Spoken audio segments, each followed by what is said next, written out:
Bueno, ahora sí vamos a iniciar. Gracias por estar aquí. Sean bienvenidas, bienvenidos. Y nos acompaña esta mañana el señor rector de la Universidad Hebraica, el doctor Eitan Chikli. Bienvenido, doctor. Gracias a ustedes. Nos acompaña también el licenciado Juan Núñez Guadarrama, quien es coordinador de la Red Saludable y de alguna manera impulsores de proyectos de iniciativas de ley, y hoy nos presentan aquí el segundo reporte de la sociedad civil sobre el uso nocivo del alcohol. El responsable precisamente de la elaboración de este documento, y será quien hoy haga la presentación ante ustedes de este material, que por cierto fue distribuido electrónicamente, les llegó ayer a su correo, los que se inscribieron, y han traído unos ejemplares hoy muy amablemente para compartirlos el día de hoy con ustedes. Buenos días. Y nos acompaña también el maestro Sabines, Arturo Sabines, que es muy conocido, una gran trayectoria, hará al final conclusiones sobre esto. Muchas gracias, maestro Sabines, que bueno que está aquí. Y bueno, demos la bienvenida a ustedes y a los miembros de esta mesa con un aplauso. Bienvenidos todos.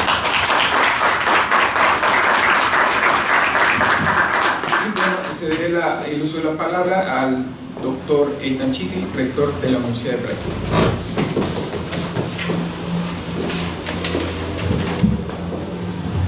Muy buenos días a todos y todas y bienvenidos, bienvenidas a la Universidad Hebraica. Para nosotros es un placer y un honor ser los anfitriones de la presentación del segundo reporte de la sociedad civil sobre el consumo nocivo de alcohol después de la pandemia. El propósito de este evento es presentar a los profesionales y a la comunidad académica los datos que documentan el preocupante aumento en los niveles de consumo de bebidas con alcohol en México después de la pandemia. Para aquellos que no nos conocen, la Universidad Hebraica es una universidad boutique que se dedica a la enseñanza del hebreo, del judaísmo y de profesiones y asuntos conectados con el valor de Tikkun Olam. Es una expresión en hebreo que significa la mejora del mundo. Sin duda, nuestro departamento de adicciones, bajo el liderazgo de maestro Castrejón, es una de las carreras académicas que nos da el más grande orgullo, gracias al nivel de sus ponentes y investigadores, y gracias a la cooperación que tenemos con muchas instituciones nacionales que se dedican a la prevención y tratamiento de adicciones. Quiero aprovechar esta oportunidad para felicitar al maestro Alor Ricardo Ruiz Hernández, ponente del Departamento de Adicciones, por su investigación y impresionante reporte. A México Saludable y Salud Justa México por la iniciativa de esta investigación, y agradecer al maestro José Castrejón para iniciar esta presentación en nuestra institución. Gracias, José. Y quiero desear a todos un excelente día muy rico. Gracias a todos.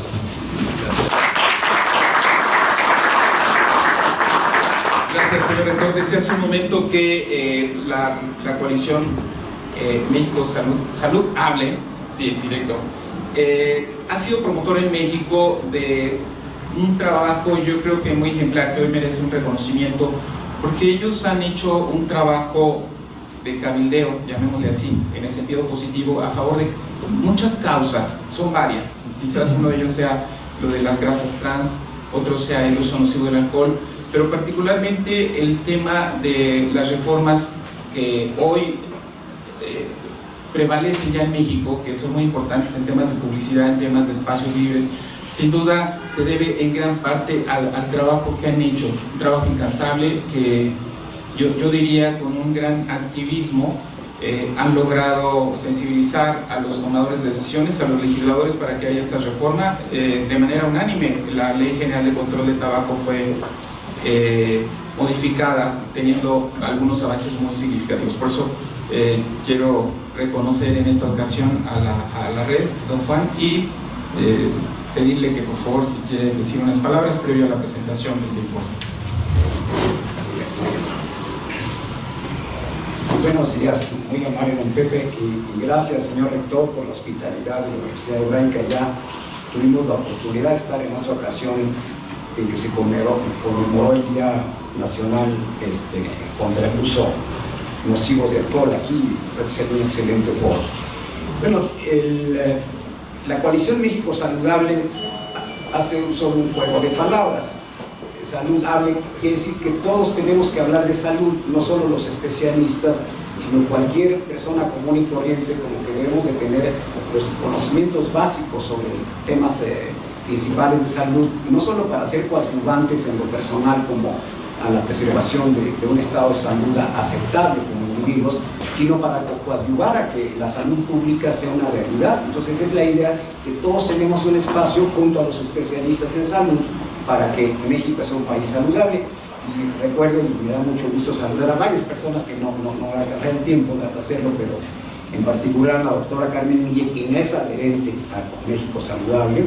¿Se acuerda el origen de el nombre? Originalmente se lo habíamos puesto a la línea telefónica de CONADIC cuando habitábamos por ahí varios de los que estamos aquí, pero se cambió el nombre de ellos. Bueno, y vamos a rescatar el saludable para otro cometido, y ese es el nombre que tiene nuestra comisión desde 2012 que surgió, y que tiene que ver con un grupo de las drogas legales que asuelan, que dañan a nuestro país, junto con el tabaco, el alcohol, la otra sustancia ilícita, que tiene que ver con el mayor cúmulo de mortalidad, de discapacidad y de enfermedad. O sea, todos nos sorprendemos, y está bien que lo hagamos, sobre lo que está saliendo ahora, que el fentanilo y que tantas mistificaciones de las drogas ilícitas, pero recordemos que el mayor número de daño a la salud hasta hoy tiene que ver con alcohol y tabaco.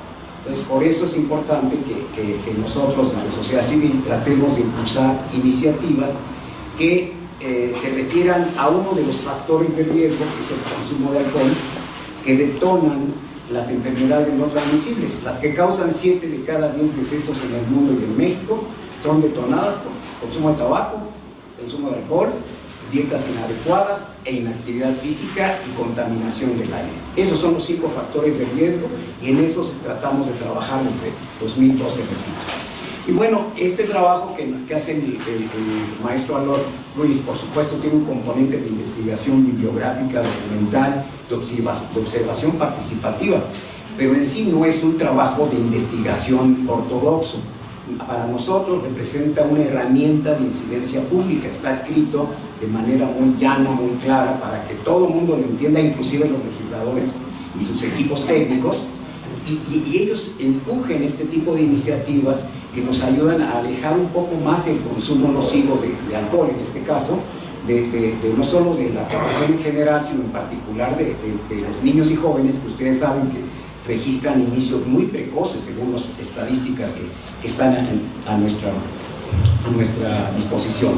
Aparte del monitoreo que tratamos de hacer las organizaciones sociales sobre la aplicación de políticas públicas en ciertos temas, como en este caso alcohol, nosotros hemos trabajado desde hace 17 años editando cada año un reporte de sociedad civil sobre consumo de tabaco, sobre control del tabaco. Queremos que en otro momento el tema de alcohol también sea objeto de esa revisión anual. Por lo pronto, en 2020 ya el maestro Alor nos hizo favor de preparar un material, y ahora estamos presentando este nuevo acercamiento a la visión que desde la sociedad civil tenemos de las políticas públicas que tienen que ver con este tema en nuestro país.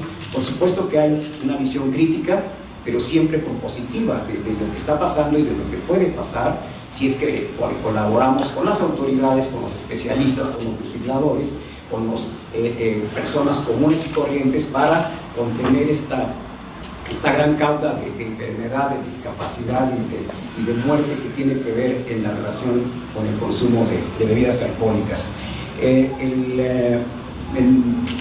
En nuestra región, en Latinoamérica, no hay un país que esté haciendo este esfuerzo. No quiere decir que sea la gran cosa, sino que es, y que es importante que la sociedad civil tome su lugar junto con los especialistas para mostrar cosas que están pasando y que ya no deben de seguir sucediendo, y que podemos cambiar con buenas medidas de legislación, de aplicación de medidas de autoridad, pero también de coadyuvancia de las personas comunes y corrientes como consumidores, que seamos consumidores críticos de cosas que nos dañan y que las alejemos de nuestra vida diaria y que las alejemos de nuestras casas, que no consumamos alcohol delante de niños, porque no podemos decirles que hace daño si en casa va el carrito del supermercado con una bola de botellas ahí.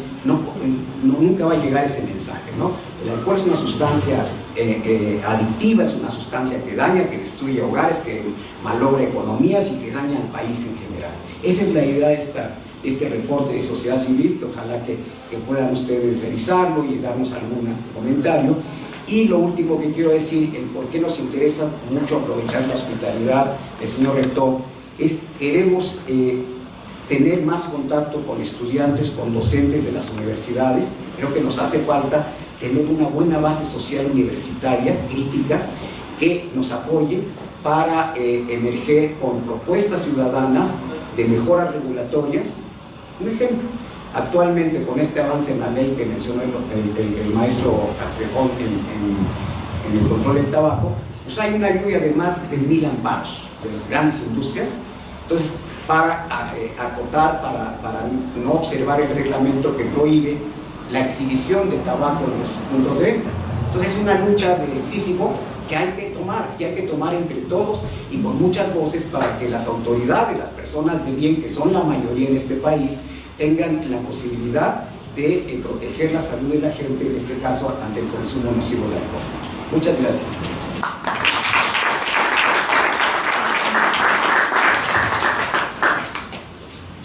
Quiero presentarles a la maestra Cintia Grapa.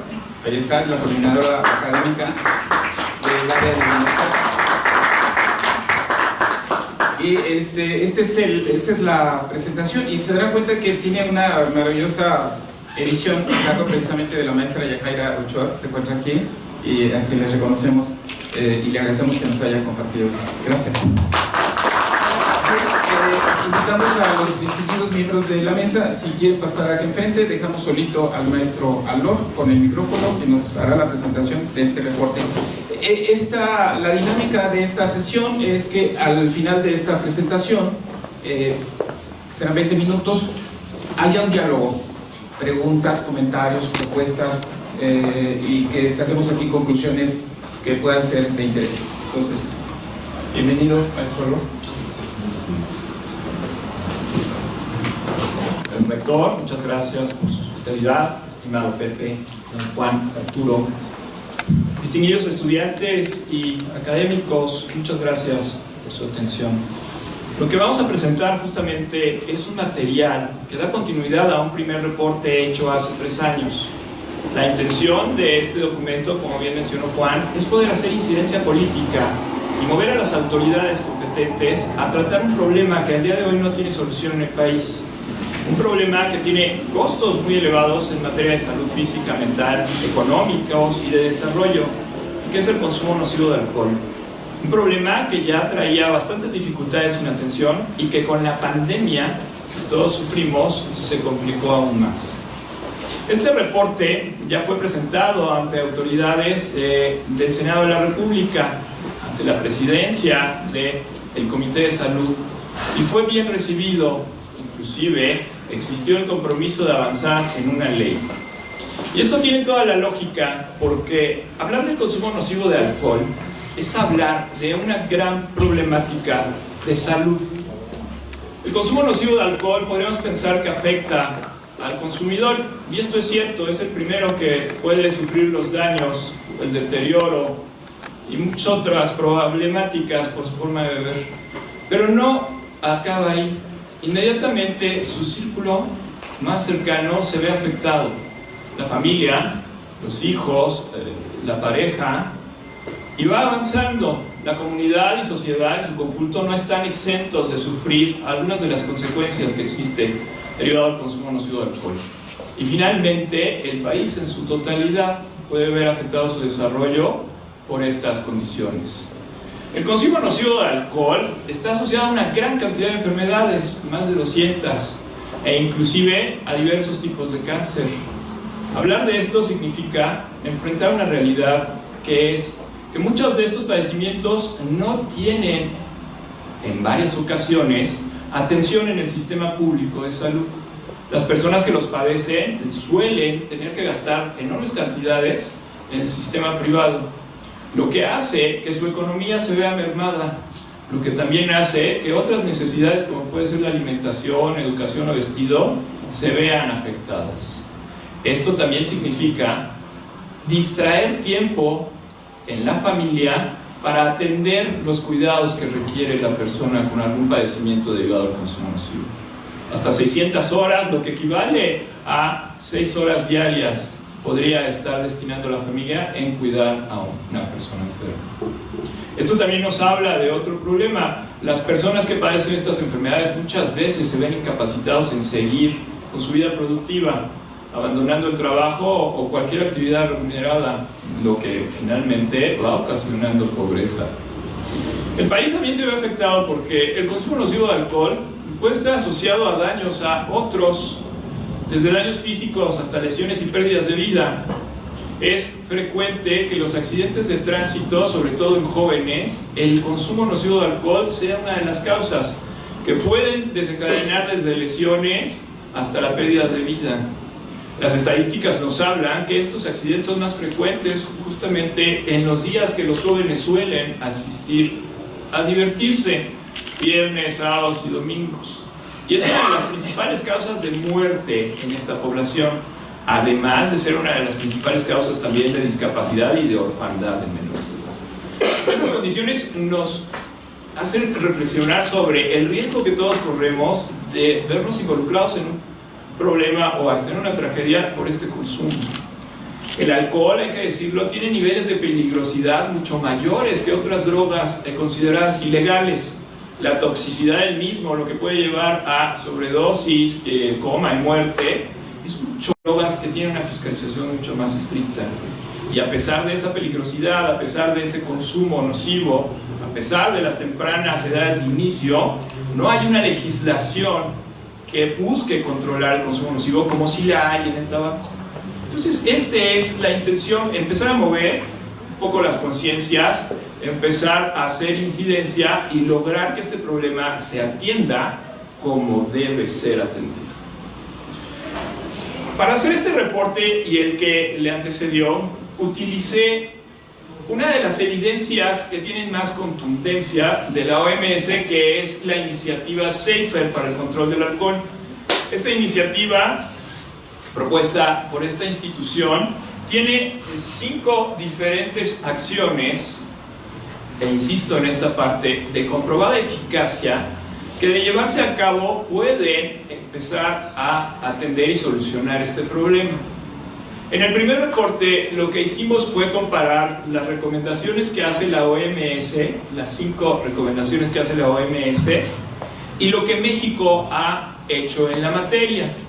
En primer lugar, vimos cómo están las acciones para fortalecer restricciones a la disponibilidad del alcohol, que es una de las acciones más costo efectivas. Cómo están las medidas legislativas o las leyes para poder avanzar y hacer cumplir medidas que impidan el beber y conducir. También la tercera acción, que tiene que ver con facilitar accesos de tamizaje o identificación temprana de bebedores, y además las intervenciones que correspondan, breves o ya un tratamiento más especializado. Así como hacer cumplir prohibiciones a la publicidad, promoción y patrocinio, otra de las medidas más costo efectivas, y aumentar precios del alcohol, que por sí sola es muy exitoso.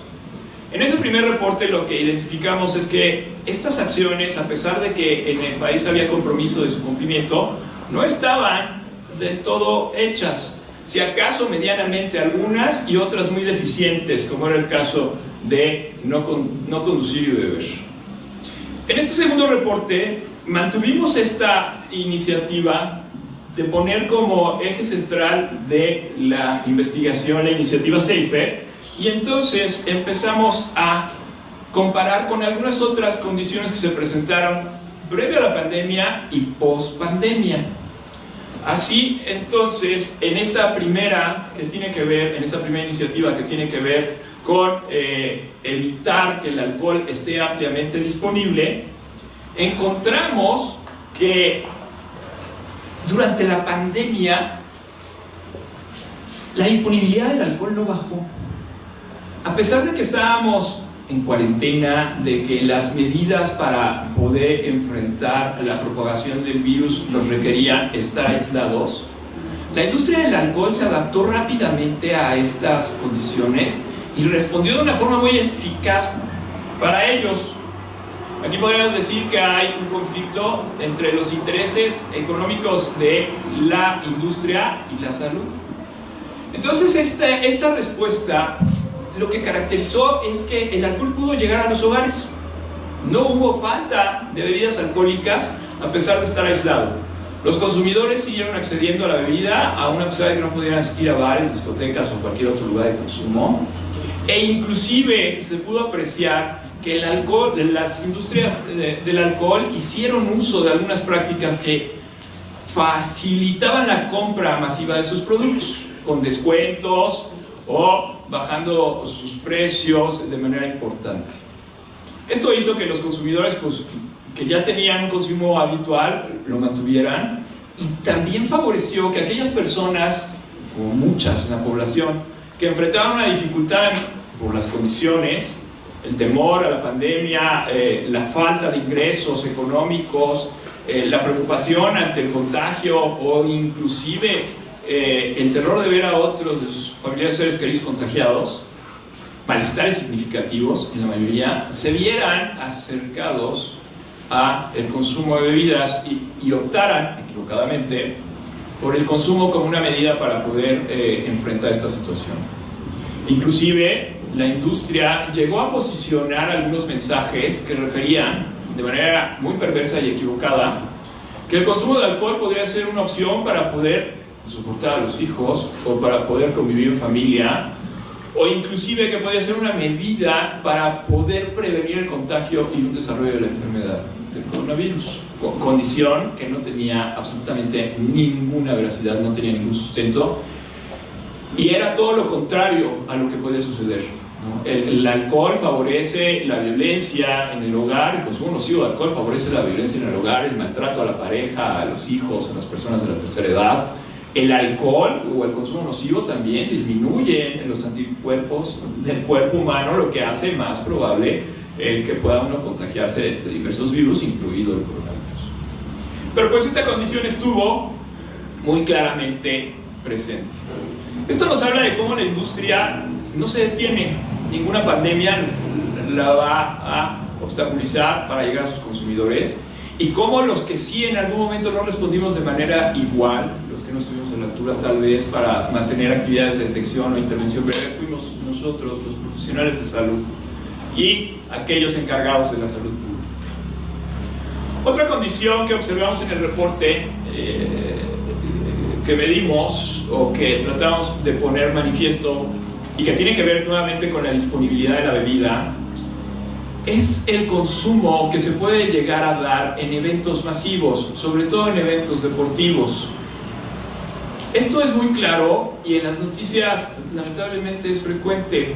No hace mucho tiempo hubo un evento que saltó a los titulares porque fue un evento deportivo de fútbol donde existió una gran pelea, una muy violenta pelea entre los aficionados y cuyas imágenes perturbaron a la población. Inclusive las autoridades del país llevaron el tema a las conferencias que se hacen desde la presidencia y ahí se comprometieron a analizar este problema, proponiendo inclusive evitar la venta de alcohol en eventos deportivos. Y ese es uno de los capítulos de este reporte. Al hacer esta investigación encontramos que no fue el primer evento.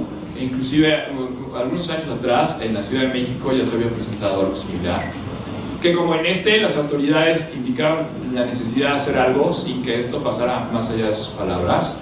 Inclusive algunas autoridades de la ciudad que en ese momento ocupaban puestos en materia de seguridad pública y que posteriormente ocuparon puestos en la CONADIC, disminuyeron la importancia que podía haber del consumo nocivo de alcohol asociado a esta problemática. La realidad es que el consumo nocivo de alcohol, la disponibilidad de en los estadios, facilita conductas violentas. Es sabido que el consumo nocivo de alcohol hace que las personas puedan tener un juicio menos, o estar alteradas del juicio, tener menos control de sus impulsos, identificar equivocadamente las reacciones de otros y en general esto hacer un caldo de cultivo perfecto para que se den condiciones de violencia. Esto no es algo que está aún siquiera en disponibilidad de corregirse. Como bien mencioné al principio, esto no pasó de las palabras, fue el escándalo de unos días y después se olvidó. En el Senado de la República, en aquel evento, la senadora que nos acompañaba nos indicó que ella inmediatamente después de esto creó una iniciativa de ley que pretendía, pues, de alguna manera controlar esa disponibilidad. Y a lo que ella se enfrentó fue justamente al poderío de la industria del alcohol y sus asociados, ya que recibió una gran cantidad de quejas y cartas de las industrias del béisbol, del fútbol y de muchos otros deportes, acusándola de querer terminar con estas prácticas. Condición que es completamente irreal porque si hay algo incompatible es el deporte y el consumo del alcohol. Pero es una condición que vemos. La industria tiene sus aliados y trabajan efectivamente haciendo presión, algo que tal vez nosotros no tenemos igual, y que finalmente obstaculiza la necesidad de estos proyectos o estas propuestas. Otra de las condiciones que revisamos en este reporte fue justamente un paréntesis aparte. Esta imagen corresponde a una noticia reciente. Nuevamente fue un escándalo en los medios porque mostraba, pues, un menor de edad, realmente no se ve muy grande, que estaba bebiendo alcohol nuevamente en un evento deportivo, sin que ningún adulto a su alrededor, supongo que iba acompañado por sus tutores, progenitores, pero sin que ningún adulto a su alrededor interviniera. La evidencia es clara, nos dice que la disponibilidad acerca el alcohol a los más vulnerables, aquellas personas que están tratando de dejar de beber, que beben en exceso, o a jóvenes cuya condición de edad, de desarrollo, hace que estas prácticas sean más riesgosas, porque los puede poner con una mayor probabilidad, años después, a desarrollar algún tipo de dependencia. Pero bueno, pues nuevamente son noticias que causan escándalo, pero sin acciones eficaces que puedan corregirlas. Uno de los últimos temas que abordaré sobre esta primera parte tiene que ver con otra condición que nos pareció oportuno atender en este reporte, y que es la mezcla de algunas bebidas alcohólicas con otro tipo de bebidas. En este caso, las bebidas denominadas energizantes, que más que eso deberían ser llamadas estimulantes porque no dan energía y sí tienen bastantes estimulantes. Pero el asunto es que estas bebidas suelen tener una amplia aceptación entre los jóvenes, suelen venderse en los bares, incluso solían venderse ya premezcladas y en lata. La problemática resulta que mezclar estos dos tipos de bebidas supone un riesgo a la salud de quien los consume. Esta condición hace que personas que tienen ya alguna alteración cardíaca o alguna enfermedad cardíaca puedan sufrir algunas consecuencias desde arritmias hasta infartos. Personas que tienen marcapasos, por ejemplo, tienen prohibidísimo este tipo de bebidas. Pero en los jóvenes eso no se conoce, en los jóvenes se disfruta esto, con el problema adicional que la mezcla de estas dos sustancias hace que los jóvenes no perciban los signos de la intoxicación. La bebida estimulante oculta muchos de esos signos que a cualquier persona le podrían alertar que el alcohol ya está teniendo un efecto nocivo. Y esto lo oculta, haciendo que el consumo se mantenga y favoreciendo nuevamente una intoxicación con todas las consecuencias que esta puede tener. Hay otras condiciones que se mencionan en esta primera parte, como es el comercio ilícito y el crimen organizado en la disponibilidad del alcohol, pero que por tiempo no abordaremos. En la segunda parte de este reporte, pues tenía justo la intención de mencionar la necesidad de poner mejores regulaciones que prevengan y que atiendan el problema que significa beber y conducir. Ya mencionaba al inicio un problema que sigue latente el día de hoy, que cuesta muchas vidas y que cuesta bastantes daños. Sobre este particular, existen disposiciones que de cumplirse podrían hacer la diferencia. podrían evitar esos altos números que tiene México en relación con otros países de América Latina relacionados a accidentes de tránsito por el consumo de bebidas alcohólicas. Pero lamentablemente esas disposiciones que se conocen y que de implementarse comenzarían a atender el problema, nuevamente no se aplican simplemente por falta de voluntad política. México enfrentaba inclusive condiciones que eran claramente marcadas desde la OMS, como tener diferentes normatividades en materia de alcohol y conducción. Algunos estados tenían niveles que eran considerados, niveles de alcohol en sangre, que eran considerados incluso erróneos por la literatura internacional. Había una disparidad, cada estado hacía lo que quería en esta materia. Esta condición hace necesaria todavía que las autoridades comiencen a aplicar una normatividad estandarizada en todo el país, que comiencen a vigilar con acciones eficaces como las que existen en la Ciudad de México, que es el alcoholímetro y que disminuyen los accidentes en toda la República, y agregar algunos componentes que pudieran ser de utilidad. En algunas naciones existe la figura de la corresponsabilidad, en donde aquellas personas que venden alcohol en restaurantes, bares o discotecas acaban teniendo alguna responsabilidad si su cliente ha sido embriagado ahí y posteriormente ha causado algún accidente. Esto mide que las personas pues dejen de beber, dejen de vender a alguien que ya está intoxicado. También están otras medidas como es la capacitación de los meseros, en donde ellos puedan identificar también a personas que ya no están en condición de seguir bebiendo e interrumpir el servicio. Inclusive en su beneficio, porque finalmente una persona alcoholizada puede ocasionar bastantes problemas o disturbios en el lugar donde está bebiendo. Pero esta es otra de las condiciones que el país necesita atender. Hay desde hace 10 años la intención de la OMS y el compromiso de México de avanzar en esto. 10 años que aquí ponemos como perdidos porque finalmente no se lograr reducir ese número de accidentes, no se logró avanzar y fue necesario inclusive comprometer otros 10 años para poder llegar a las metas. Pero nuevamente serán 10 años perdidos, sumarán 20 años perdidos si no existe voluntad política de las autoridades para realmente comprometerse a atender el problema. Y no tienen que inventarse nada, no tienen que investigar nada, simplemente tienen que aplicarlo ya descrito y comprobado de eficacia. La siguiente parte del reporte tuvo que ver con estas condiciones recomendables de detección temprana e intervención breve en consumidores de alcohol. Esta condición ayuda al bebedor, inmediatamente le brinda la posibilidad de comenzar a tratar esos malestares por consumir, detiene la problemática que su consumo puede ocasionar en la familia y atiende, si es desde los inicios tempranos, pues atiende un problema que conforme va aumentando se va complejizando y va requiriendo mayor especialización y muchos mayores costos. El asunto que ponemos de relieve aquí es que ya la detección temprana e intervención del consumo de alcohol era una actividad que se realizaba en los servicios de salud de primer nivel. Hay diferente documentación desde el Instituto Nacional de Psiquiatría que nos habla de cómo atender, cómo diagnosticar y cómo atender. El asunto que enfrentamos es que esta atención va a requerir además poner el ojo en otras condiciones que se empiezan a ver, surgen después de la pandemia.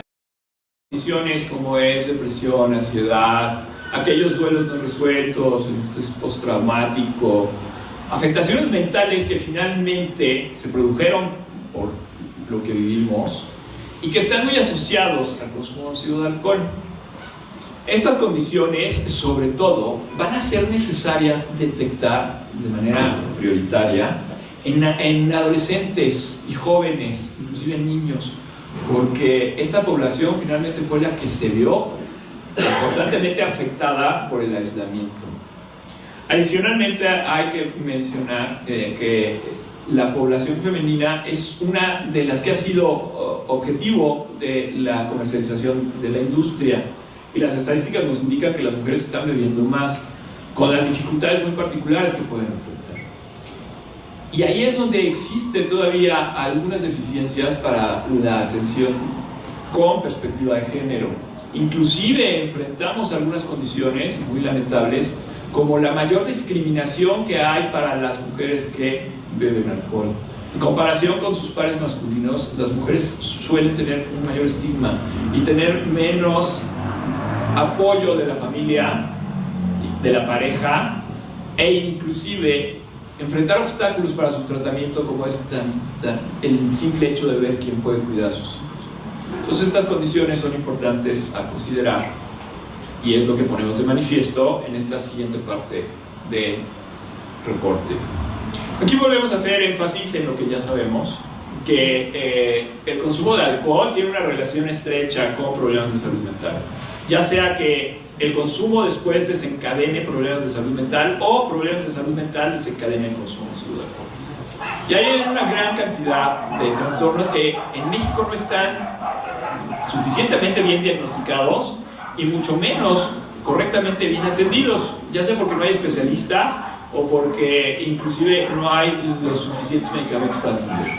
Y ahí podríamos mencionar los trastornos de depresión, los trastornos de ansiedad, muy frecuentemente asociados al consumo, los problemas de suicidio también, y los trastornos del sueño.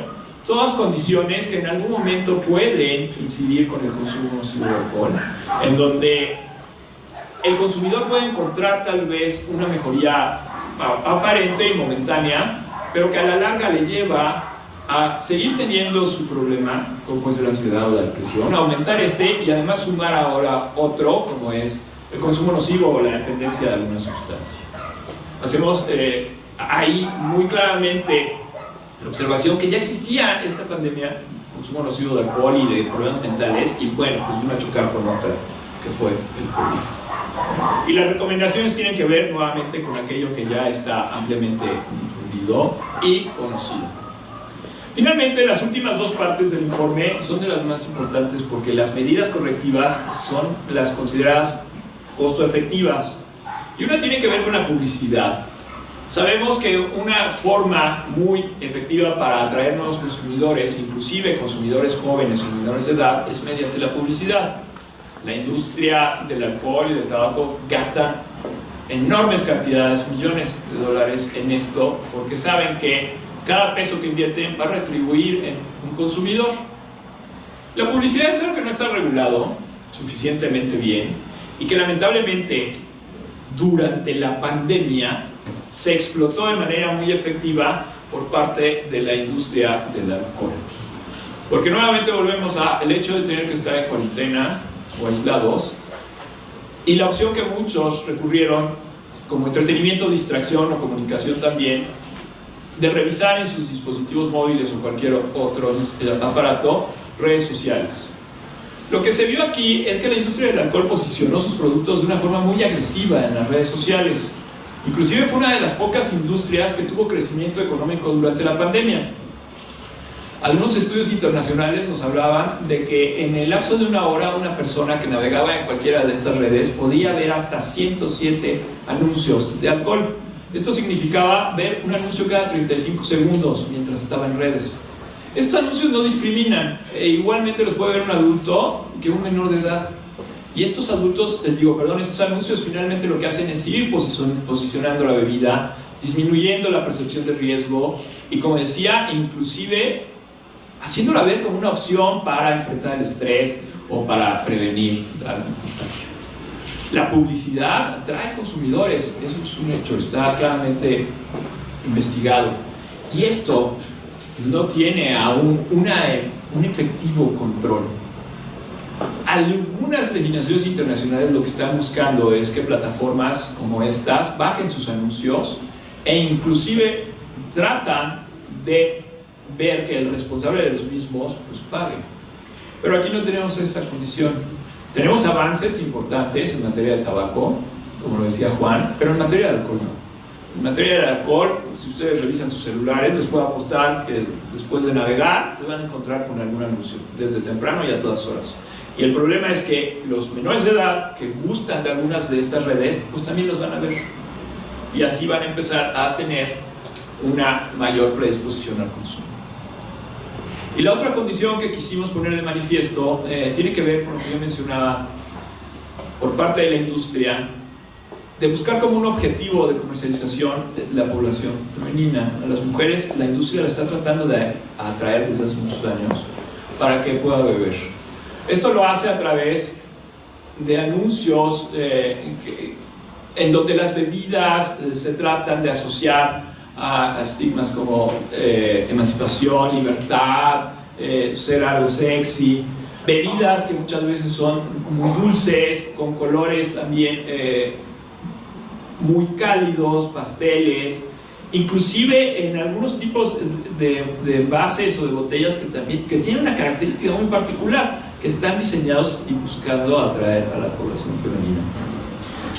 Eso es evidente, pero lo que hace de manifiesto es la necesidad de empezar a generar proyectos preventivos que justamente busquen contrarrestar esta información que se está tratando de allegar a la población femenina.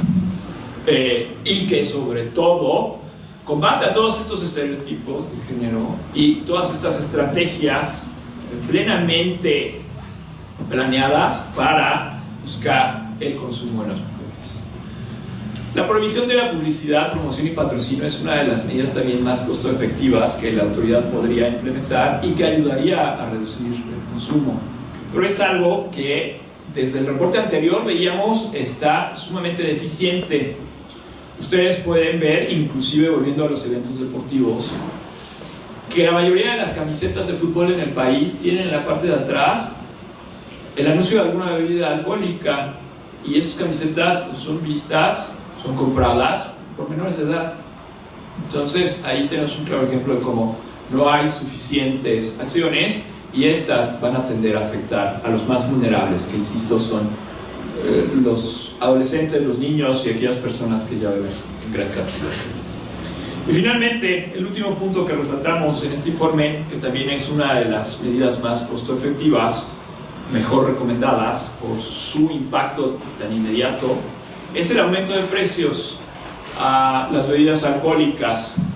Esta es una medida muy desaprovechada, porque finalmente la población ve de una manera muy distinta el impuesto a cigarros y alcohol que a otros productos.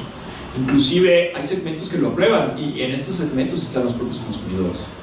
El poder aumentar las bebidas haría que los más vulnerables no las pudieran comprar o disponer de ellas con tanta facilidad. Los menores de edad, las poblaciones con mayor pobreza económica y aquellos consumidores excesivos. Sin embargo, esto es una medida que no se ha puesto desde hace muchos años con suficiente atención, no se ha valorado. Tiene que ver mucho con el cabildeo que hace la industria para entorpecer estas propuestas, y tiene también que ver mucho con la falta de compromiso político, porque si algo que tratan de evitar es cualquier acción que no agrada a la población, y los impuestos no de ellos, pero particularmente estos impuestos no serían así. Estos impuestos sí ayudarían a resolver parte del problema y serían muy bien vistos. Y aquí marcamos que hay una diferencia significativa en el impuesto que se cobra en la cerveza en comparación con las demás bebidas. La cerveza paga un menor impuesto, es más barata, más accesible, es una de las bebidas que se registra de preferencia en la población en general, y pues también es una de las más socorridas por jóvenes y adolescentes. Y es tratada muy diferentemente en términos de costos a otras bebidas como pueden ser los vinos o licores. Ahí tendríamos un primer momento de oportunidad para poder hacer que esa diferencia cambie y evitar nuevamente que el bajo precio de las bebidas alcohólicas pudiera facilitar que los consumidores las adquirieran. En conclusión, lo que vemos es que el problema del consumo nocivo de alcohol es un problema de salud pública que aún está lejos de resolverse, que tiene costos para el individuo, la familia, la sociedad y el país en su conjunto. Vemos que hay muchas acciones ya claramente estudiadas, costo efectivas, que de ponerse en práctica pudieran hacer una diferencia. Notamos aún una falta suficiente de compromiso político para poder implementarlas, y vemos que lamentablemente el alcohol en México no está siendo suficientemente atendido por su peligrosidad en comparación con otras sustancias, inclusive legales. Existe la carencia de una ley general para el control del consumo nocivo de alcohol, que de disponerse podría hacer la diferencia en la salud física, mental y en la vida de los consumidores y de quien está a su alrededor. Y ahí es donde nosotros, cada uno desde su actividad, podemos empujar y hacer la diferencia. Les agradezco su atención y quedo atento a sus preguntas.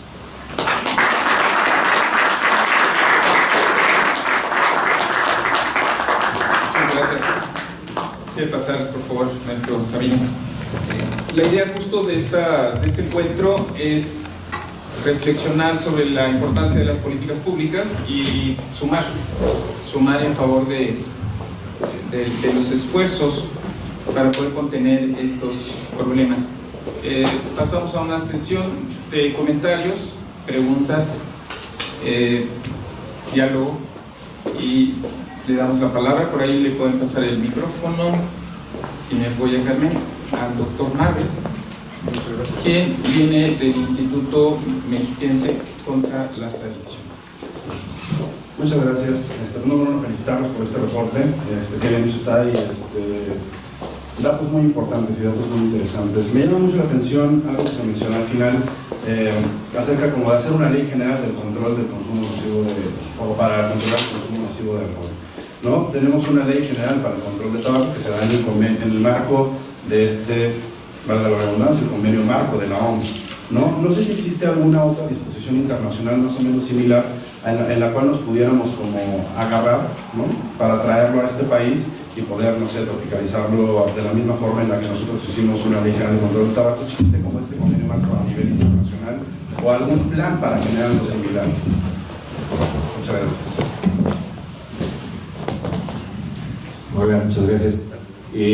Como bien señala, señor Eduardo, el convenio marco es el que da pauta para que exista una ley general para el control del tabaco, pero la característica esencial del convenio marco contra el tabaco es que es vinculante. Esto significa que obliga a los estados partes que lo firman, que lo suscriben, a cumplir con las medidas que ahí se adoptan. En el caso del alcohol, la Organización Mundial de la Salud impulsó ya desde hace más de 10 años la EMRUNA, la Estrategia Mundial de Reducción del Uso Nocivo del Alcohol. Sin embargo, es una propuesta, es un plan de buenas intenciones que los países en la Asamblea Mundial de Salud han acogido, han adoptado, pero no es vinculante. Por lo tanto, las disposiciones que allí están planteadas no son obligatorias para los estados que lo adoptaron. Por eso surgió, como lo señaló Juan Núñez, en el 2018 la estrategia SAFER, como un esfuerzo para fortalecer esas medidas que vienen planteadas y propuestas en la EMRUNA, ¿no? Recientemente tenemos un plan de acción que se ha aprobado también en la Asamblea Mundial de Salud para la reducción del uso nocivo, pero sigue sin ser vinculante. Por lo tanto, queda a los estados parte el poder cumplir con ellos, y en ese sentido, pues muchas veces vamos a ver que al no ser vinculante no se traduce en medidas legislativas o jurídicas, ¿no? Sí, no solo no existe un instrumento equivalente al convenio marco para el control del tabaco a nivel global, sino que en la OMS misma hay una discusión actualmente en torno al seguir usando el término nocivo o consumo de alcohol. O sea, sabemos que cualquier consumo en un menor de edad o en un piloto que va a conducir una nave es nocivo, pero hay una discusión al interior de la propia OMS.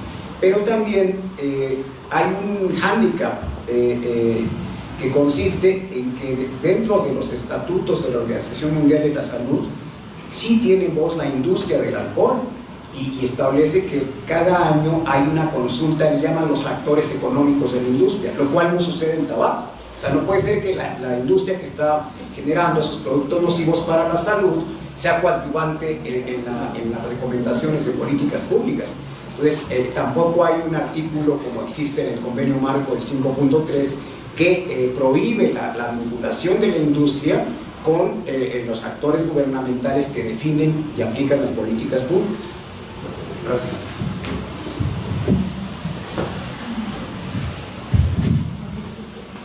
La doctora Marta Romero, investigadora del Instituto Nacional de Psiquiatría, Ramón de la Fuente Muñiz.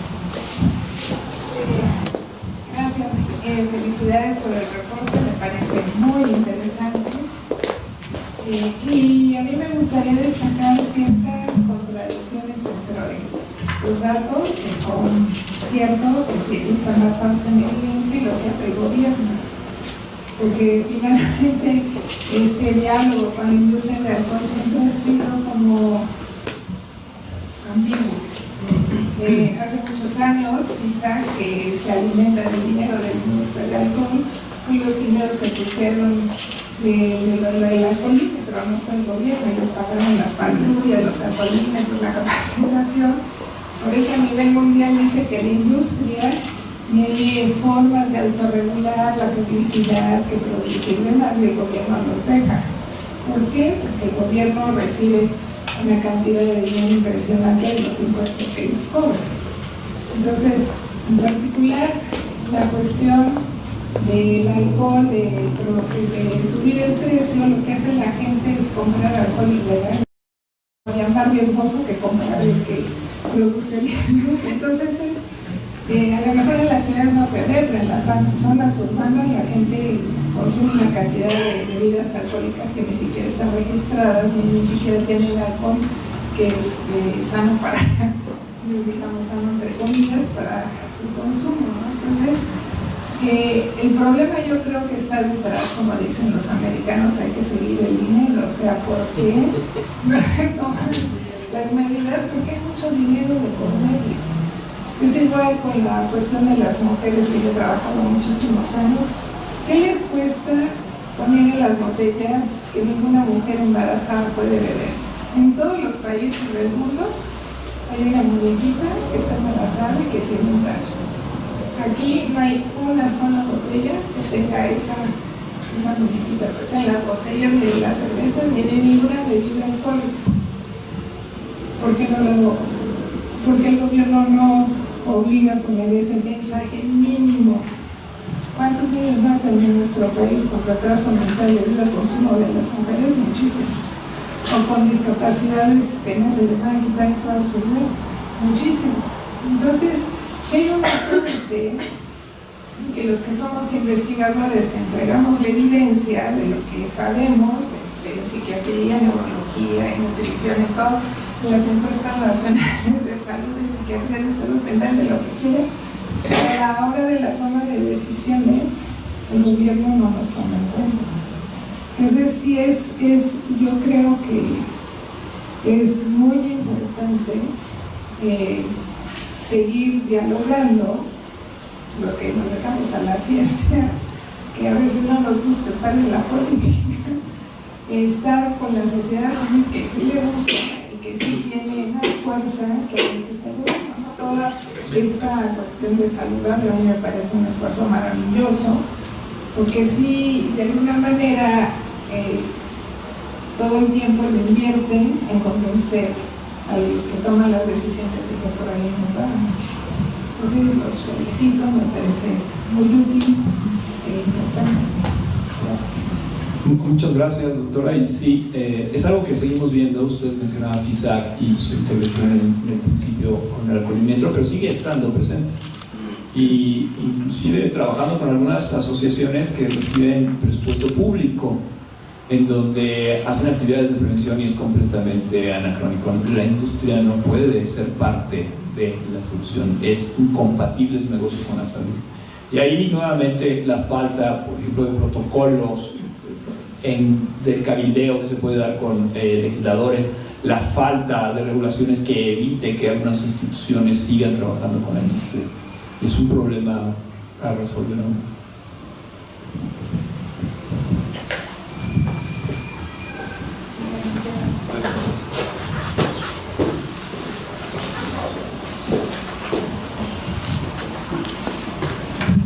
Buenas tardes, Roberto Garcés, de las agrupaciones de ayuda mutua. Primero que nada, felicitar el brillante informe de la sociedad civil que presentan hoy, sintético, claro, objetivo, con propuesta. sin duda información muy valiosa que hay que difundir.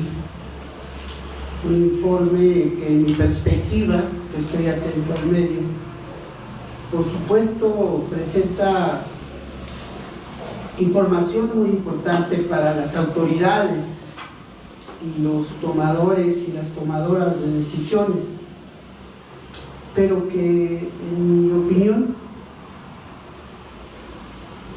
aunque es un informe desde la sociedad civil, encuentro la paradoja que parece que el destino será un buen librero, porque la sociedad civil, aquella que se mueve, que actúa en las colonias, en el barrio, con las familias, no está.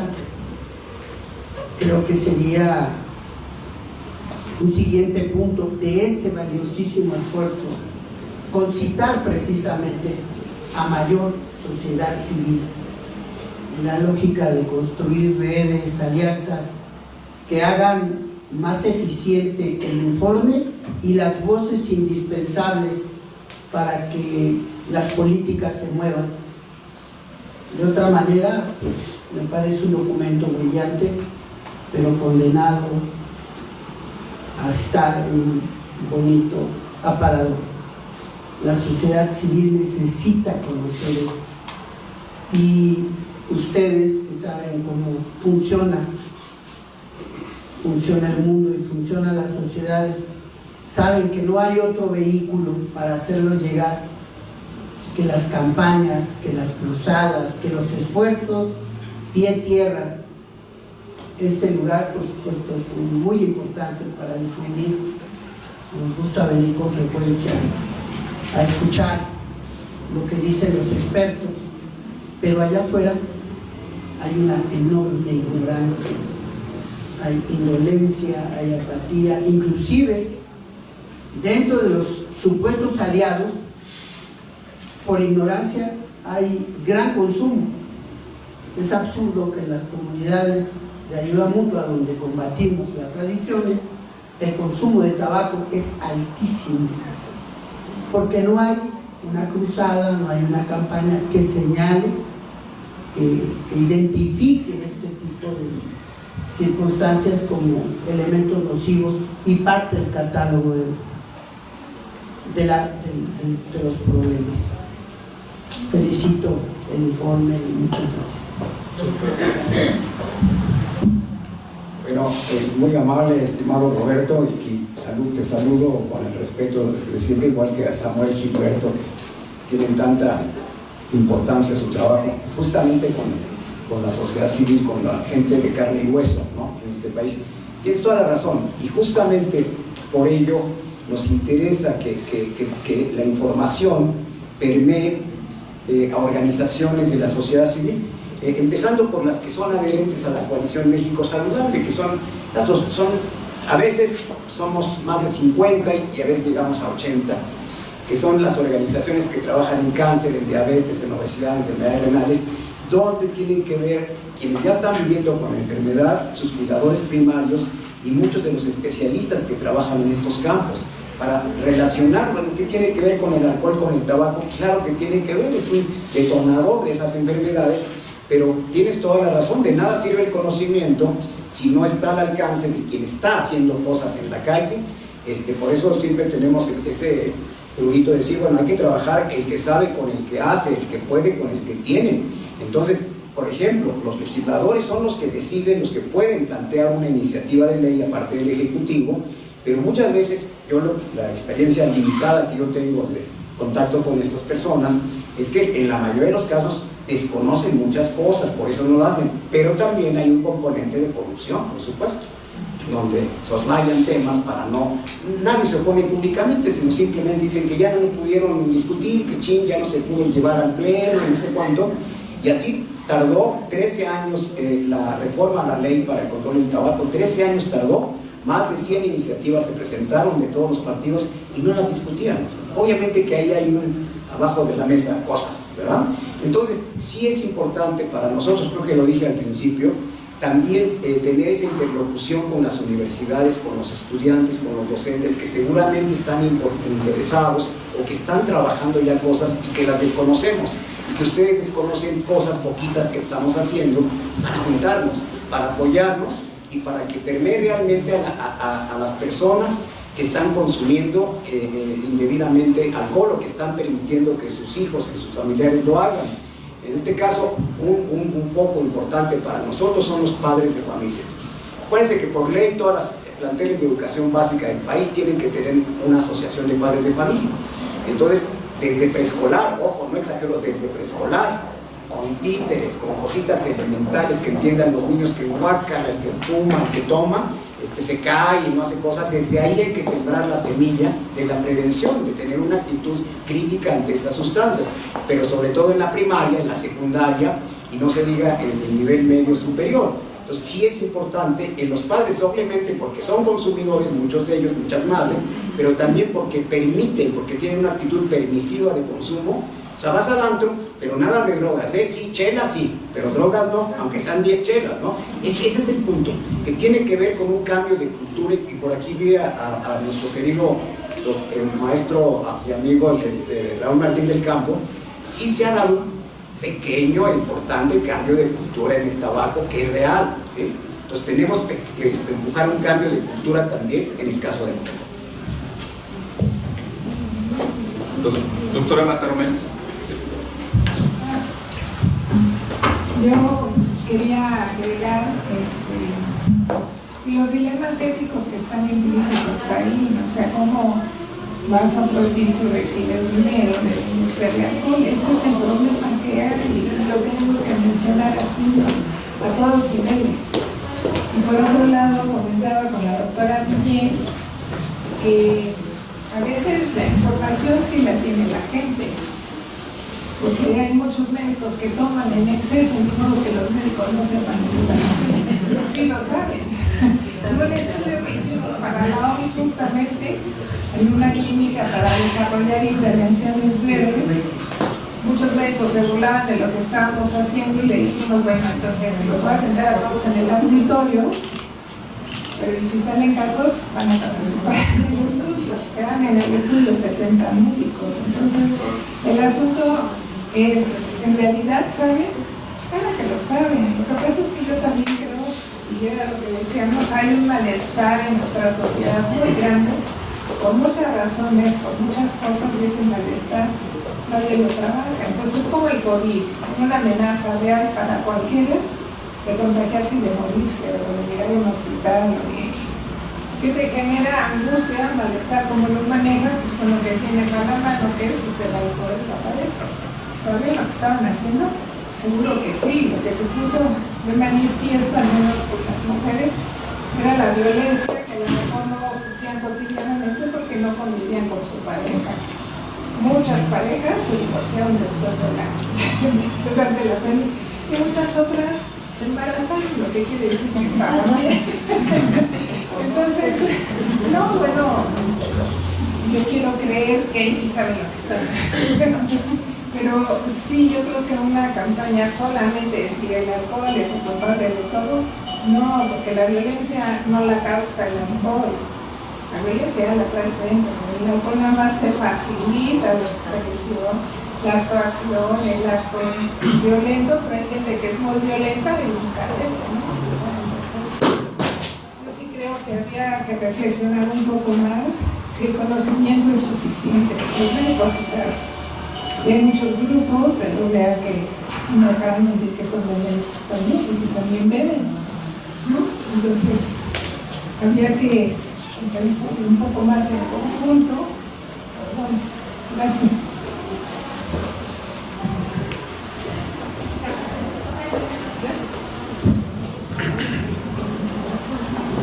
Gracias. Buenos días. Hola.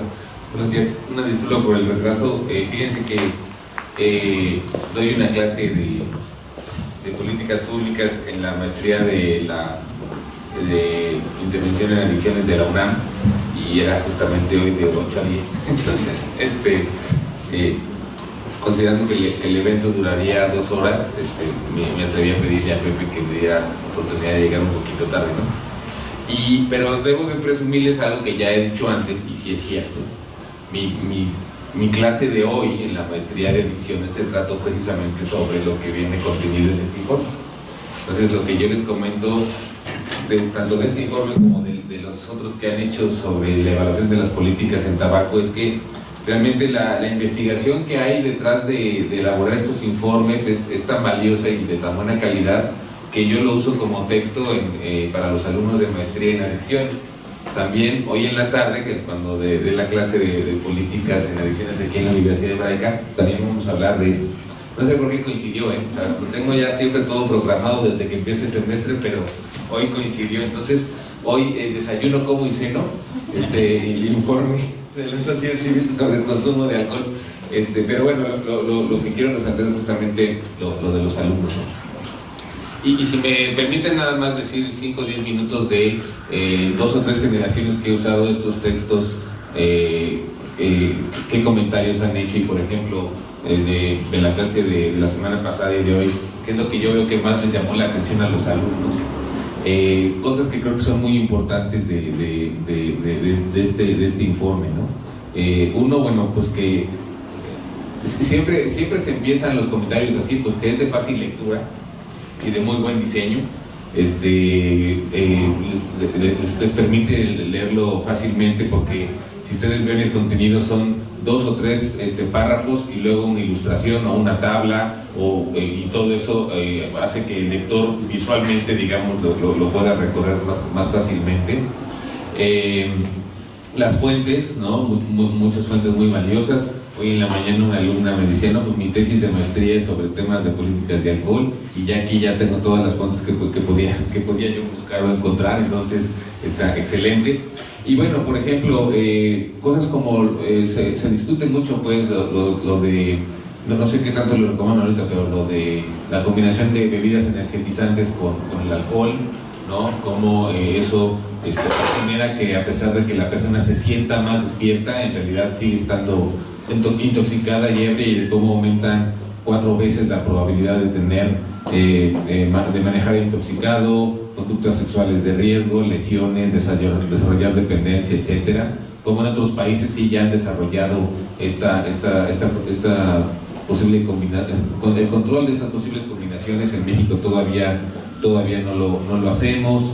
Pues llama mucho también la atención todo lo que se dice de la violencia en los eventos deportivos, ¿no? Inclusive hoy en la mañana tengo un alumno peruano que está estudiando aquí en México, y bueno, tendrá 26, 27 años, y me decía, pero yo desde que soy pequeño en Perú no se bebe en los estadios, ¿no? Entonces, si Sudamérica es un referente para nosotros, pues vamos 20, 30 años atrasados con ese tipo de políticas de regular la ingesta de alcohol en los estadios. Y bueno, pues obviamente con todas las implicaciones que puede tener esto para el abuso, para la violencia, y también para el posicionamiento de las marcas de las cervezas en la mente de los niños, ¿no? Que los niños, cuando los entrevistan, tengo aquí otro texto del que siempre hablo también, que es el de Thomas Riegel, el de alcohol, un producto de consumo no ordinario. Y bueno, pues justamente aquí nos refieren estudios de cómo, si uno entrevista a niños de 6 o 7 años en cada país, conocen perfectamente todas las marcas de cerveza, ¿no? Entonces es parte del posicionamiento que hace la industria en la mente de los niños, y eso va generando una expectativa, de manera tal que cuando ese niño tiene 10, 11 años y empiezan ya a ofrecerle algún producto de alcohol, pues ese niño ya sabe cuáles son los productos y ya sabe cuáles son las marcas. Entonces se empieza a desarrollar una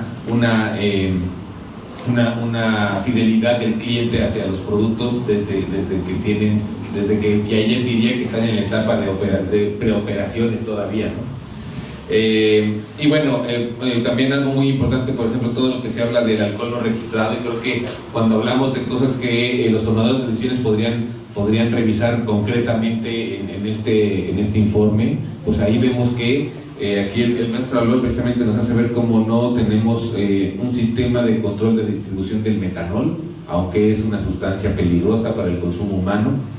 de cómo no tenemos un sistema de trazabilidad de los productos de alcohol. No tenemos un registro público de actividades ilegales sobre el alcohol. O sea, si alguien pregunta, si vamos al INAI y preguntamos cuántas incautaciones se han hecho de alcohol adulterado, no existe un dato, no existe una base de datos, ¿no? Etcétera. Entonces, digamos, muchas cosas, y bueno, obviamente todo esto multiplicado todavía en las zonas rurales, ¿no? Entonces, cosas concretas de sistemas de información y de trazabilidad que todavía nos hacen falta de manera importante. Y bueno, pues todo el tema también de los problemas de salud mental que se derivaron de la cuarentena por COVID y que obviamente derivaron también en un aumento en el consumo de alcohol, y lo vemos, pues ustedes saben que existe esta teoría que se llama de la automedicación de los síntomas, y bueno, pues justamente como todos los problemas de ansiedad que se dieron tanto por el aislamiento o por la pérdida de seres queridos o por la información negativa que llegaba respecto a generar mucha incertidumbre sobre lo que iba a pasar con la pandemia, ¿no? Generó muchos problemas de ansiedad, y bueno, el alcohol es una sustancia relajante, una sustancia que calma la ansiedad, la depresión por el aislamiento, por las pérdidas de los familiares. Yo no sé, me imagino que a ustedes también les está ocurriendo. Ahorita estoy atendiendo personas que durante la pandemia perdieron 3, 4, 5 seres queridos muy cercanos, ¿no? Y entonces pues traen todos esos duelos ahí acumulados. Entonces digo, la depresión y el alcohol obviamente pues ayuda mucho a olvidar, como dice el dicho, a olvidar las penas y a paliar estos síntomas.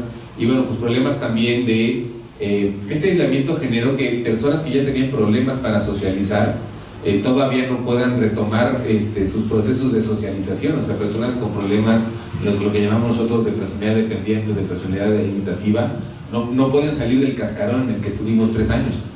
Entonces, pues obviamente el alcohol para ellos también es un vehículo para darse valor, digamos, para socializar, pero que obviamente luego cobra una factura, ¿no? Entonces, creo que es muy importante poner también sobre la mesa los temas de los conflictos de interés con las industrias y bueno, pues que la derrama económica que genera la venta en los estadios, ¿no? Es tal que pues obviamente eso puede llegar a comprar voluntades, ¿no? Tenía yo por aquí el dato, me parecía que eran bueno, cientos de millones de pesos los que se podían generar con esa venta. Y bueno, pues obviamente eso es un negocio que la industria del alcohol no está dispuesta a perder.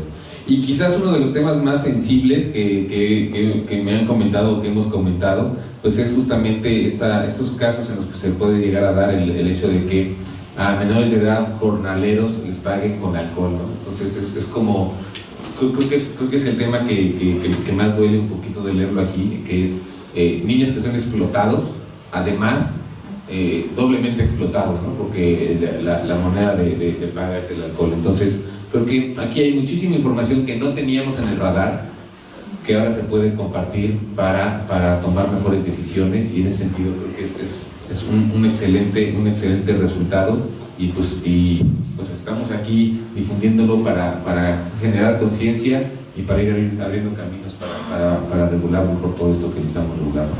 Gracias. Muchas gracias. Bueno, para mí es un gusto estar en esta presentación, porque tuve el privilegio de estar hace 3 años cuando también se presentó el primer reporte, y quiero comentarles que lo que celebro ampliamente de este reporte es que use justamente como línea principal a SAFER como la estrategia fundamental para poder dar a conocer la información básica que en el país existe, porque decía Eduardo hace un rato, hacía la pregunta sobre si existe algo similar en el caso del alcohol, y pues solo está la ENRUNA, pero SAFER es ese impulso que se está dando en los últimos años para poder llegar a más decisores políticos y tomar las mejores medidas. Y aquí destacaría 2 cosas. Una, la que dijo Juan, que la dijo muy veladamente, pero es la OMS justamente en el año 2018 también crea lo que se conoce como la Agenda 5x5. Y la Agenda 5x5 son esos 5 factores de riesgo asociados, vinculados, transversales, la mayoría de ellos, a las 5 enfermedades no transmisibles que generan la mayor carga de enfermedad y muerte a nivel global. Él decía muy bien, Juan, a nivel global son responsables las enfermedades no transmisibles del 70% de la carga total de muerte que ocurre en el mundo, pero cuando lo vemos en las Américas son 8 de cada 10 muertes, es decir, el 80%. Y cuando revisamos los 5 factores de riesgo, y celebro enormemente que estemos en una universidad, que estemos justamente en un espacio académico, porque si nos ponemos a ver y revisamos esos 5 factores de riesgo que él mencionó, pues es básicamente estilos de vida. Estamos hablando de consumo de alcohol, consumo de tabaco, de una vida sedentaria, de una mala alimentación y de contaminación ambiental. Y sería muy importante para los jóvenes que estudian carreras, sobre todo vinculadas al comportamiento, a la salud, en esta universidad y todas las que estén interesadas, poner atención en este tipo de factores de riesgo, porque esencialmente, sin soslayar por supuesto condiciones estructurales de pobreza que muchas veces orillan también a ese tipo de factores de riesgo, muchas de ellas son decisiones personales de vida, y en ello es donde nosotros tenemos que poner hincapié. Y el segundo punto que decía el compañero Roberto, creo que se llama, lo puso también, me parece, de manera ejemplar. Es decir, sí, el gobierno tiene una enorme responsabilidad, pero también nosotros como sociedad civil. Y aquí lo que debe de llamar poderosamente la atención es el descuido que como sociedad hemos tenido hacia el tema. Específicamente, hay que decir, pocas instituciones, salvo el Instituto Nacional de Psiquiatría, por ahí un poco el Instituto Nacional de Salud Pública, le han dedicado tiempo a la investigación en materia de alcohol. Ustedes busquen evidencia científica relacionada al alcohol, desde problemas clínicos hasta de política pública, y carecemos de mucha evidencia al respecto. Y como sociedad civil, Juan coordina una coalición que es México Saludable, ya lo decía, con 50, 60 instituciones, y cuando revisamos sus reportes en materia de tabaco, hay una gran cantidad de organizaciones de la sociedad civil que participan, desde Códice, Reflexiona, por supuesto, Salud Justa. Y cuando revisamos este reporte, solo está Salud Justa con México Saludable, es decir, porque no tenemos una sociedad civil que haga un contrapeso que es urgente, que es necesario, que es indispensable. Se acaba de presentar hace poco, por parte del Poder del Consumidor, un documental, en el peor de los mundos, donde participa justamente también Salud Justa, y donde se pone énfasis en el papel de lo que es importante que los estudiantes, como bien refiere mi querido Raúl, pongan atención, que son los determinantes comerciales. ¿Se les llama determinantes comerciales de la salud o se les llama determinantes comerciales de la enfermedad? Y ahí fundamentalmente el papel que la industria, que las industrias tienen, desde, como lo expuso muy bien Ricardo, hablar directamente de supuestas evidencias benéficas del consumo de alcohol, por ejemplo.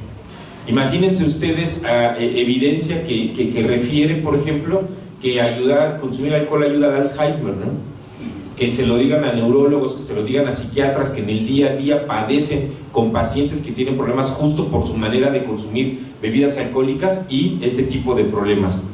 Pero a la industria no le importa, lo que le importa, y era algo de lo que decía la doctora Marta Romero, es este greenwashing, ¿no? El blanqueamiento. Lo que me interesa es quedar como una empresa socialmente responsable, lo que me interesa es quedar bien ante la comunidad y decir, sí, en la pandemia no solo ayudé a que la gente obtuviera algo, no, dimos donativos importantes para mascarillas, porque lo que buscan es eso, es un blanqueamiento, pagar evidencia científica pagada para quedar como que lo que ellos venden y comercializan no es un producto nocivo, que lo que ellos venden y comercializan puede inclusive ayudar a la salud.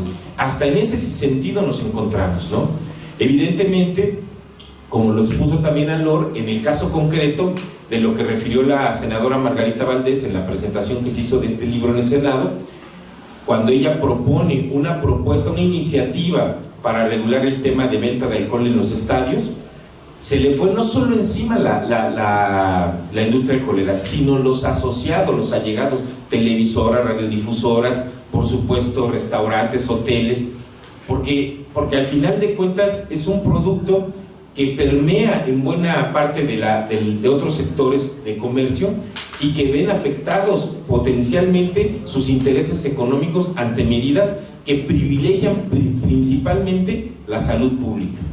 Esto me parece que es fundamental y en ese sentido el reporte me parece que pone el punto en la I. Sí está, por supuesto, lo que el gobierno tiene que hacer, lo que tiene que atender. Para eso está la OMS, la OPS, y les dice, estas son las estrategias que están sustentadas en evidencia científica que tienen que hacerse. No es basto solamente la prevención, está más comprobado que la prevención por sí sola no cambia las cosas. Tiene que haber medidas y por eso el Empower en el convenio marco, el Safer en materia de alcohol, HERTS en materia de salud cardiovascular, son paquetes de políticas integrales que demuestran la efectividad para reducir prevalencias en principio y el impacto sanitario que el uso de estas sustancias psicoactivas tienen en la salud de la población. Si ustedes revisan con detenimiento las estadísticas de las principales causas de muerte en el mundo entre el 2000 y el 2009, van a ver con espanto cómo han crecido las enfermedades no transmisibles desplazando a enfermedades transmisibles. Porque sí contamos con vacunas, porque contamos con antibióticos, porque contamos con antirretrovirales, pero sobre todo porque hemos permitido y hemos normalizado conductas de riesgo. Y el tema del consumo de alcohol se ha normalizado espantosamente en nuestro país. Y el reporte pone en ese sentido énfasis en algo que tendría que ver, sí el gobierno, pero también nosotros como sociedad. Lo ponía el ejemplo muy claro Juan cuando decía, a mí me ha tocado escuchar en el transporte cuando estaba muy fuerte el tema del debate de la marihuana, que las dos señoras platican y decían, ahora quieren legalizar la marihuana, mejor que los dejen con su alcohol y que no legalicen eso, ¿no? A ese punto de nivel de normalización llegamos. Hemos llegado al punto, yo creo que la mayoría de aquí recordarán que para conseguir alcohol hace 20, 30 años en la noche, pues no era una tarea fácil o sencilla. Tenías que ir a lo mejor a una vinatería que tuviera una ventanita, tocar, que te abrieran y en una bolsa de estraza o en periódico que te dieran la bebida alcohólica. Hoy hay tiendas de 24 horas en todas las colonias del país, pero más allá de eso, hay aplicaciones que te llevan a tu casa bebidas alcohólicas sin importar que quien la pidió sea un menor de edad. Y antes decíamos de plataformas como Rappi, como Uber Eats. Hoy la industria alcoholera tiene sus propias plataformas, es decir, han desplazado al intermediario para ellos directamente estar cercanos a la población. Entonces, me parece que si bien el riesgo que plantea Roberto de que esto quede en el estante, en el librero, para eso es importante que se hagan este tipo de eventos para que instituciones académicas le den difusión y tengamos más jóvenes interesados en investigar en materia de alcohol y tengamos a más interesados de la sociedad civil en dejar un papel pasivo y ser más activos para tener realmente ese contrapeso que tienen. La industria alcohólica es voraz, no tengan la menor duda, la industria alcohólica es voraz. Lo decía muy bien la doctora Marta, lo conoce muy bien la doctora Carmen. FISAC empezó y es financiada por la industria alcoholera y es parte de ese greenwashing, del blanqueamiento, de decir nosotros apoyamos, financiamos investigación, hacemos programas preventivos, como bien lo dijo Alon. Hoy en día siguen promoviendo en algunas entidades, a esta Zacatecas, Ciudad Modelo, para programas de alcoholimetría. Ellos no tendrían por qué participar en lo absoluto en ese tipo de políticas públicas y lo permitimos como sociedad. Y aparte como sociedad toleramos y normalizamos eso, porque cuando de repente me tocó muy claro cuando el presidente de México dio su primer informe de gobierno, antes de que empezara la pandemia, el 15 de septiembre del 2019, prohibió que en la convivencia que iba a haber al interior de Palacio Nacional hubiera bebidas alcohólicas. Y los memes que salieron inmediatamente fue con el alcohol no, Andrés Manuel, ¿no? Porque nos reímos, porque lo tomamos a guasa, pero normalizamos ese tipo, lo que es una buena medida, la empezamos. Y si empezamos a pensar en restricciones de venta de alcohol a estadios, como dice Raúl, va a haber un sector de la ciudad que va a brincar inmediatamente, olvídense de la industria, del estadio, un sector que va a decir, con la cerveza no, porque nos falta mucho en ese sentido de poder hacer y allegar.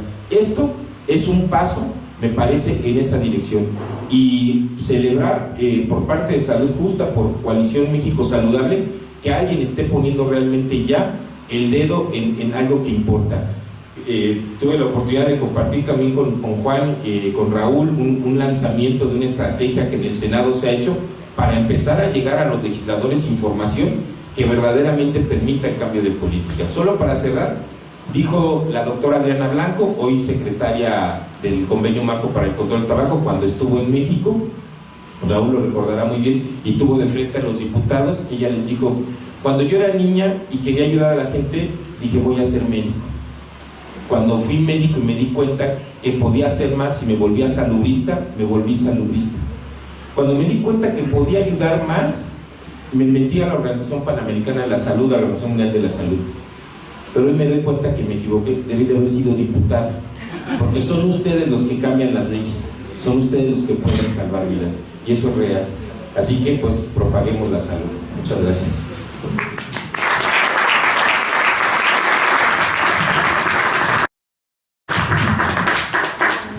Bueno,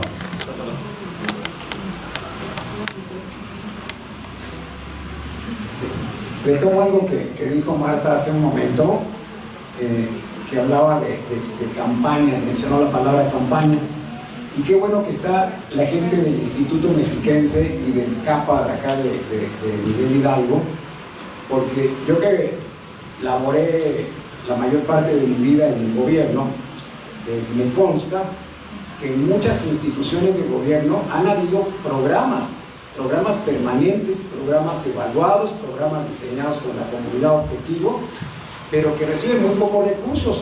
Pero ha habido y hay programas en el sector salud, en los DIF, en muchas universidades. Hay muy buenos programas. El chiste es que les den recursos para que puedan llegar a la comunidad.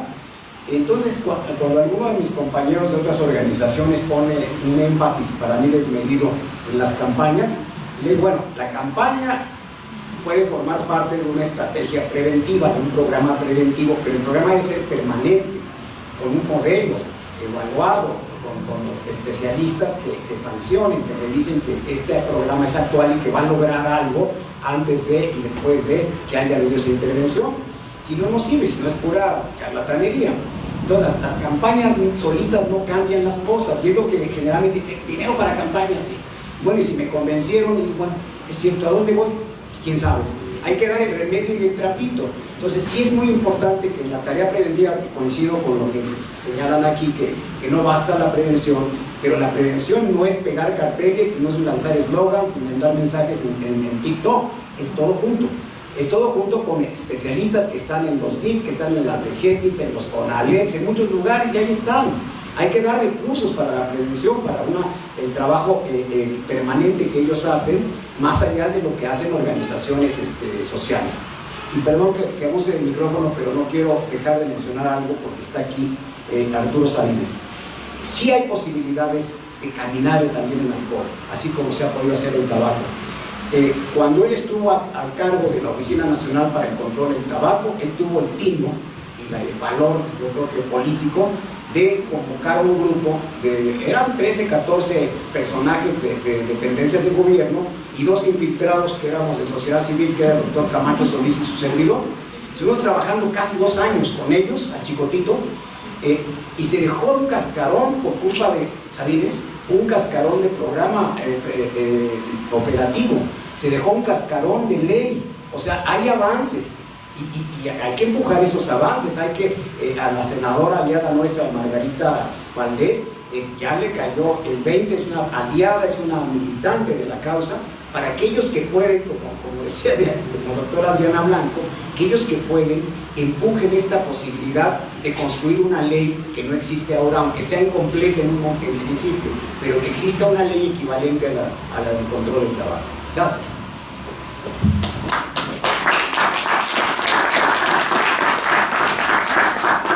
Ahí queda pues este documento para el análisis, para la reflexión, para difundirlo. Lo tienen ustedes en versión PDF en sus correos. Vale la pena que lo socialicemos, que lo platiquemos, porque finalmente creo que es un documento importante, como lo dice el maestro Raúl Martín del Campo, que fundamenta en México, y lo dice el maestro Arturo Sabines. Tenemos pocos datos, pero este material, esta publicación documenta una realidad preocupante. Sin duda es un llamado a la acción con base en acciones basadas en evidencia científica, que es lo que se requiere en este país. Quizás un tema que tendríamos que abordar en otra mesa, y los vamos a invitar de una vez, tendría que ser el tema del tratamiento. en un foro que estuvimos ahí en el Senado, las organizaciones de ayuda mutua con centros de modalidad residencial hablaban de 20,000 centros residenciales con enfoque de ayuda mutua en el país. Hace poco me decía mi amigo Samuel de Sentis que estos grupos de ayuda mutua se pueden calcular en 50,000 con este movimiento de cuarto y quinto paso que se denominan, y Arturo lo sabe bien porque colabora con los movimientos de Alcohólicos Anónimos. Debe haber 20,000 entre unos y otros grupos tradicionales de hora y media. Si esta dimensión de centros, de grupos, nada más por comentar, si no me equivoco, el CONADIC, maestro Sabines, ha reconocido cerca de 400, que son muy pocos para la dimensión de lo que se da en tratamiento y el problema que tienen las instituciones que norman para regular estos centros. También una normatividad que también ya es obsoleta. Esto nos lleva sin duda a un tema fundamental que abordaremos seguramente en una mesa y de una vez nos vamos a invitar, pero queda ahí pues este documento, queda ahí estas conclusiones, que será un llamado a la acción, a sumarnos a estas causas como profesionales, como académicos, como organizaciones que aquí están representadas. Y no me queda más que agradecerles mucho su participación del día de hoy, su presencia de ustedes. Nada más quiero destacar aquí, 3 de estos brillantes ponentes colaboran como docentes en la maestría de adicciones de la universidad. Nos falta Juan Núñez, pronto lo vamos a incorporar. Pero ha venido a clases, ha venido a dar clases. Pero No me paga. Eso habla del nivel, la doctora Millet, y profesionales de gran talento que forman parte del equipo docente de la maestría y las 2 especialidades que tenemos en adicciones. Si alguien está interesado.